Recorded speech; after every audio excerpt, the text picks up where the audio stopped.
Hello, welcome to Patito's Gang. I'm Chinua Achebe. When discussing Nigeria's economy and leadership in Nigeria, it's difficult not to compare Nigeria to the global landscape. On today's episode, the gang will analyze why African economies are not competitive in our world today. Stay tuned.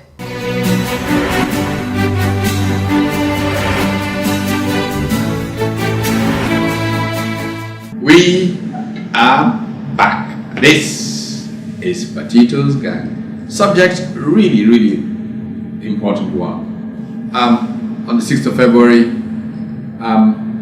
the country will have another CVL annual lecture. The subject is leadership and Africa's economic competitiveness.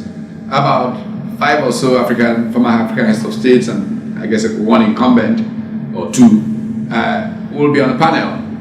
And the question that we put to them is, why is Africa not economically competitive in a world in dramatic change? We're entering the fourth industrial revolution. For many years, the world talked about Afro-pessimism. The world was just fed up with Africa, famine, drought, poverty, civil war, and then suddenly it seemed things were getting better. The civil strife was coming down, GDP was beginning to climb in some places, there was a commodities boom, and books began to pop up, Africa Rising. Even The Economist reversed itself in one famous, and all of that. And then 2014 comes. Commodities collapse. Africa is back literally where it used to be. Why is Africa not economically competitive? And what kind of blame can we put on African leaders for where we are? I mean, this is a subject that really... Everything rises and ends with leadership. If you ask me, Chinua Achebe made copious statements concerning that. Africa is not competitive basically because we haven't gotten our basics right. The building blocks that makes other economies in the first, second worlds are just not here. One is the strength of our institutions. How many of the institutions that are supposed to be disciplined over the basic things that should happen and should drive our development are working? Corruption is another one. I mean, perception index, if you like, and the way our leaders have virtually demarketed this country is taking us nowhere. Last list, not necessarily least, is the issue of power, is the issue of electricity. How can we be thinking of being competitive when even the elements of the economics 101 of being able to generate power amidst a comparative advantage that so many countries don't have? Yeah, I was going to say that you're very correct when you made a comment of our leaders not being accountable to the people. You know, we can take a clue from other civilized world. What actually are they doing? One of the things that I noticed that Africans are not doing, mostly their leadership, is the institutions are not there. Even if they are there, but it's not been actually been addressed to. For example, you have a Lagos Business School. How many of these institutions send their people there on a daily or yearly basis? So you begin to realize that we are completely not very, we don't have a clear outlook. Yeah, but the challenge, particularly you, Dio, you are an African living in Europe, and you're looking on the continent all the time. I mean, how do you feel? I think for me, I feel very saddened because in 2005, when we had Nigeria at 50, there was this big issue around African rising, we are developing very well, and I think it's about the problem of leadership. We live in a VUCA world. VUCA means that it is volatile, it is uncertain, it is complex, it is ambiguous. But a lot of African leaders have not even come to that reality. That what got us to where we are cannot take us to where we are going.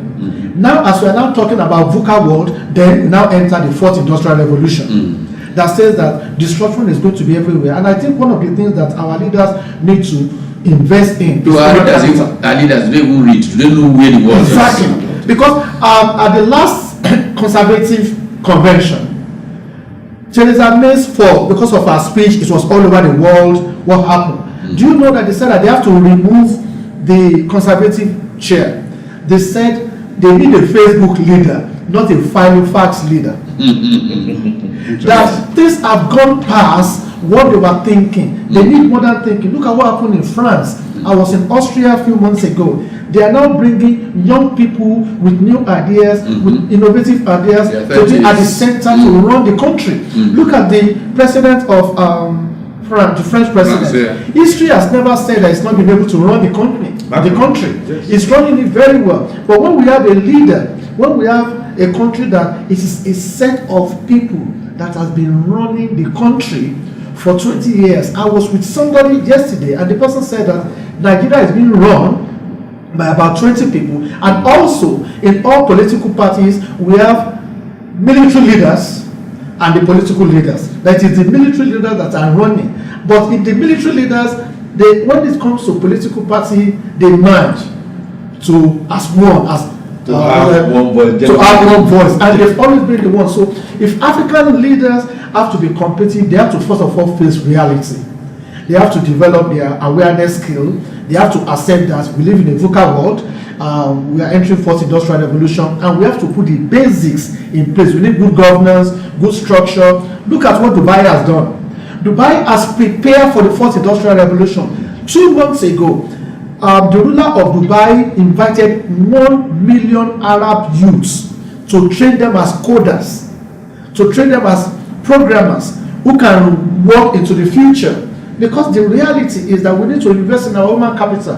Now, what's going to happen? In 10 years' time, we're still going to recycle. Look at Nigeria, for example. They've narrowed down the presidency in 2019 to 2 individuals in a country of about 170 million. So when you look at all those things, the first thing is that we have to get our basics right. In that case, yes. I think I agree with you, and I agree with majority of Nigerians when they talk about the problem being that of leadership. Yeah. Leadership. What about followership? Sometimes I think the followership has been so docile, has been so laid back. But I think here is where understanding leadership is very, very critical. Followership matters too, but most times followers depend on leaders to form the followers. Because it's leaders who can see tomorrow more clearly. That's why they are different. That's right. It's seeing tomorrow more clearly that they tell these followers what they should be looking up to. We live in a world going through rapid change. We live in a world in which competitiveness determines where the economy is going, and our economies are not competitive in so many ways because our institutions are weak. We don't even have an economic strategy. Let's face it, I've been asking myself, what's Nigeria's development strategy as a country? Between you and I, Nigeria does not have a development strategy. We don't have a path to the future. We're just modeling through. But that's part of the problem. I was going to say, right, remember last administration when Ngozi was the coordinating Minister of Economy. It gives the impression then that Nigeria was actually going somewhere because she set a standard. But you see, you're making the point. It gave the impression. That's the problem I have. Nigeria has no development strategy. It always gives the impression. And we are so much in make-believe. And we keep talking and we live in denial about our reality. Because we actually all dressed up, we know where to go, And we're saying we're going somewhere. We're not going somewhere. What about Prof? What about articulating a vision? And I'm going to say, when I was young and Awolowo was trying to be a leader, he has 4 cardinal points. Everybody understands those 4 cardinal points. We understand the war against indiscipline. And you remember the American presidents who went to a NASA building and he asked them, what are you doing? He met the janitor on his way out and he said, what are you doing here? And the janitor says, I am doing what every other person is doing. I am working to take a man to the moon and bring him back. Yes. If our leaders can articulate our vision, I was in London during the last administration. I have not seen one Nigerian who was able to articulate, the 12 points of the last government, who was able to articulate it in 4 years. When you go to conference, when they come, what is this all about? They will say, we are trying to do X, Y, Z. Why can't we narrow it down to say that this is what we are doing? The mayor of London has just given his economic blueprints. Everybody in London understands it. When I become mayor, I'm going to do X, Y, Z. So they hold him accountable. And I think the intellectuals too must be able to hold their leaders accountable. Well, it's the point I was making about leadership. Part you were talking about articulation. Is it that we don't have an articulation, or that we have an incoherent articulation? So you have to understand something before you can articulate it. Yes. Starts and stops, and it's not carried through. I think it's because many people come up with these things just for sloganeering, because of to win an election. Yeah. No, you don't. Those things have to be inside of you. This is really my dream for my country, and the whole idea of entering politics has to be about how that dream is actualized. And what experts do is help you sharpen the focus so that ownership can be brought and they can all be going in that same direction. That is but let's take a break. That is if you as a leader are ready to listen. Well, that's the point. Maybe we should start with that when we come back. We'll be right back.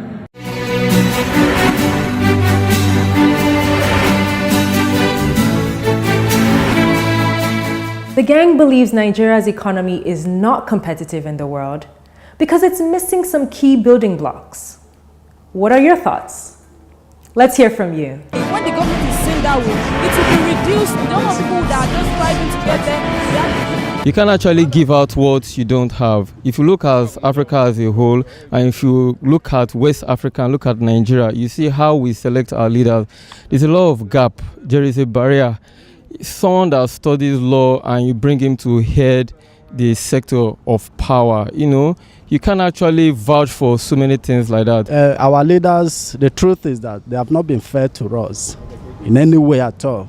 They are just playing politics with the lives of the people.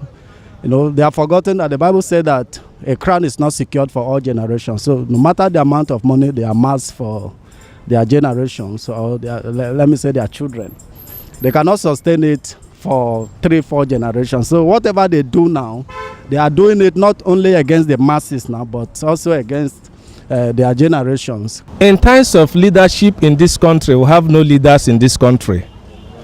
But let me just put it in this way. Maybe what we have is rulers. The people that rule us anywhere they want us to put head, that's where everybody will put head. That's what they want, not leaders.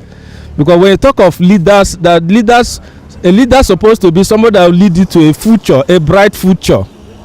But in this country, my brother, we are very, very far from other leaders in other African countries.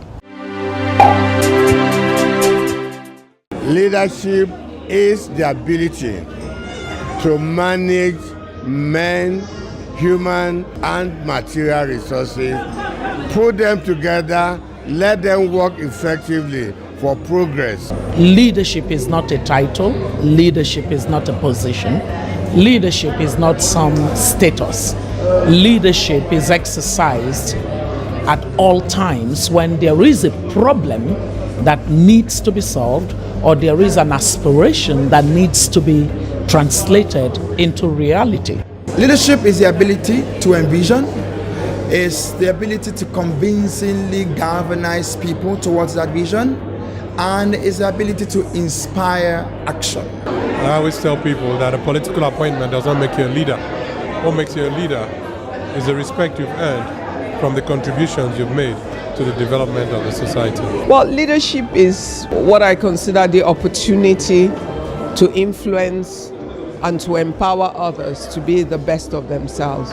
And the beauty of it is, in the process of doing that, they actually enhance you, empower you, and help you to be better than who you would be all by yourself. I think leadership is the ability to make people, places, and things better. Join the Center for Values and Leadership on February 6th, 2018 as we discuss the theme Leadership and Performance in Africa, the challenge of the continent's economic competitiveness. For sponsorship and advert placement, contact Modestus +234 80 3474 6919, muolu@cvl.com.ng, James +234 8146 286645, jebube@cvl.com.ng. To register, log on to www.cvl.com.ng.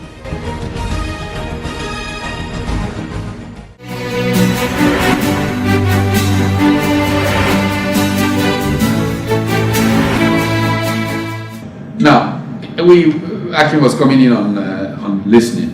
Yes. One of the most powerful leadership skills, tools, whatever, virtue, whatever you want to call it, is listening. And that's one of the things that we don't do very well in this country. Either in a formal, structured way, or in the very attitude to things way.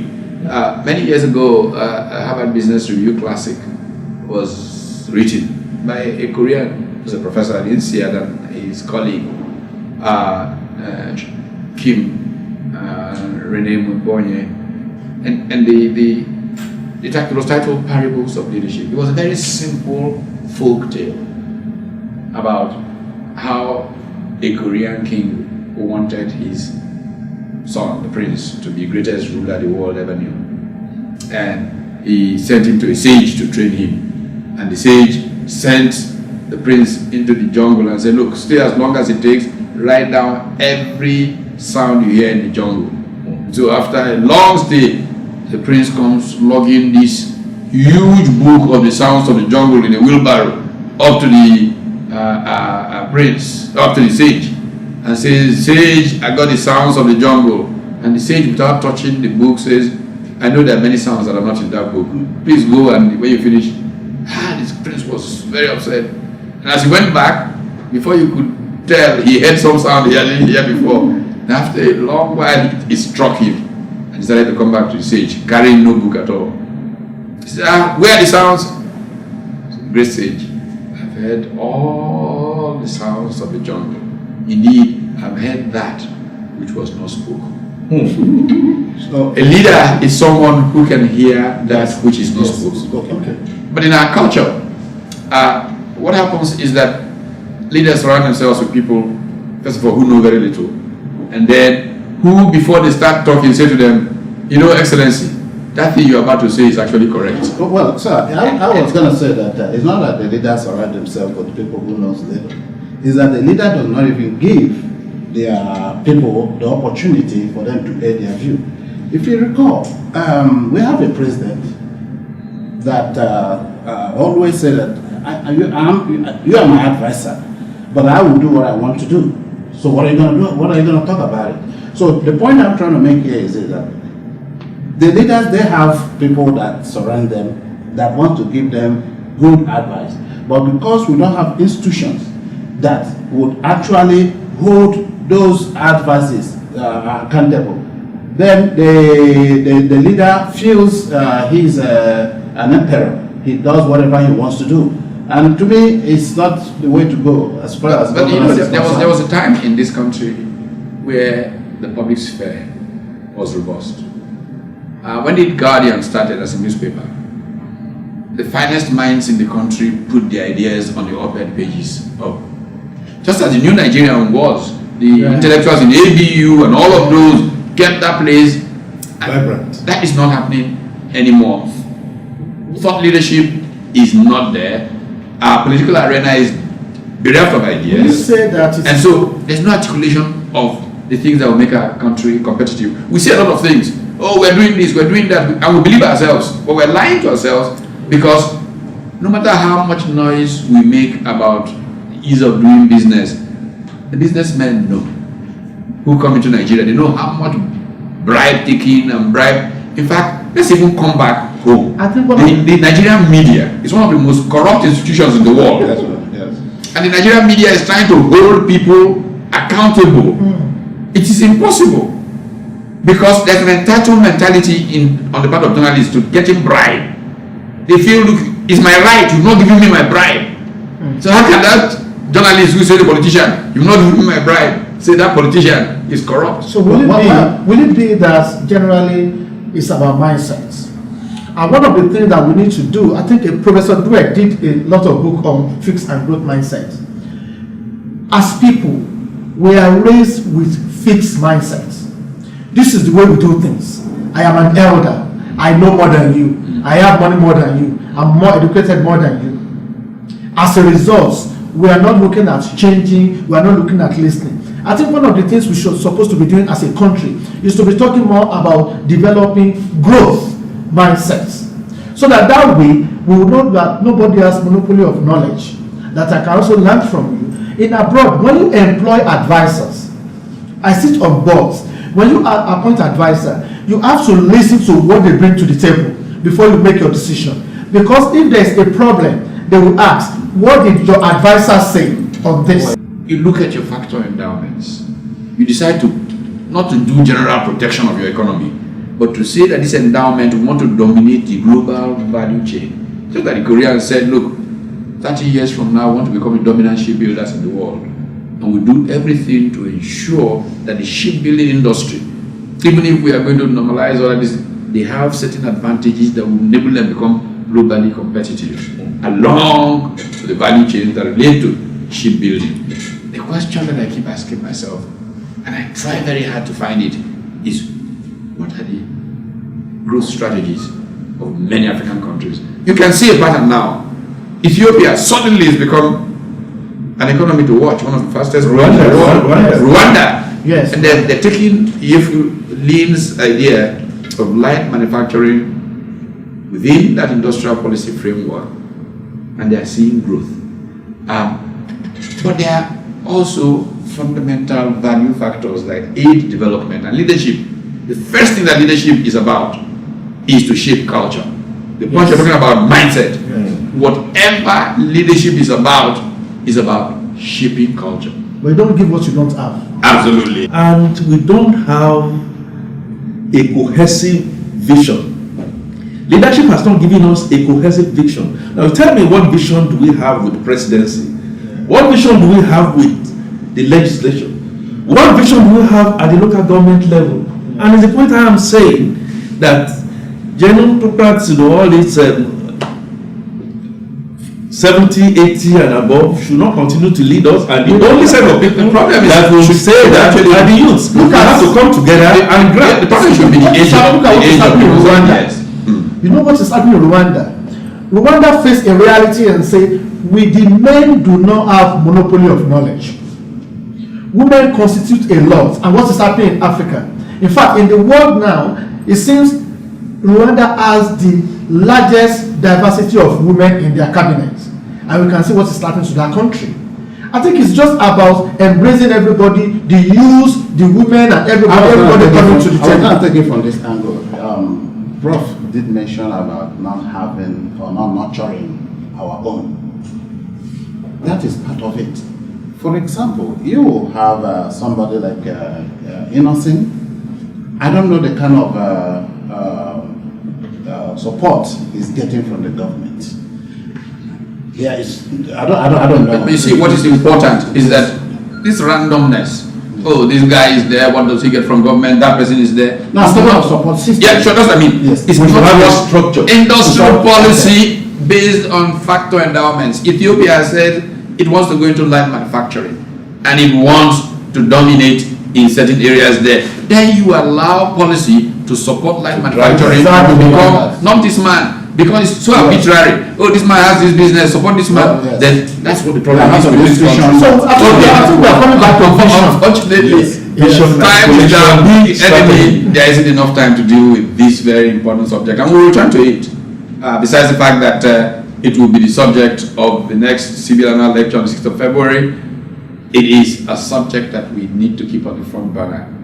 Nigeria's economic competitiveness, or Africa's economic competitiveness, and the role that leadership needs to play to make the continent truly competitive. See you.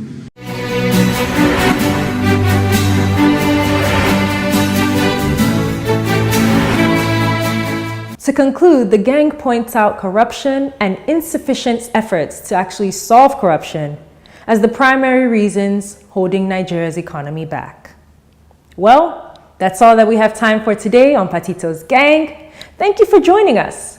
We hope you found today's episode to be informative and enlightening. Join the conversation.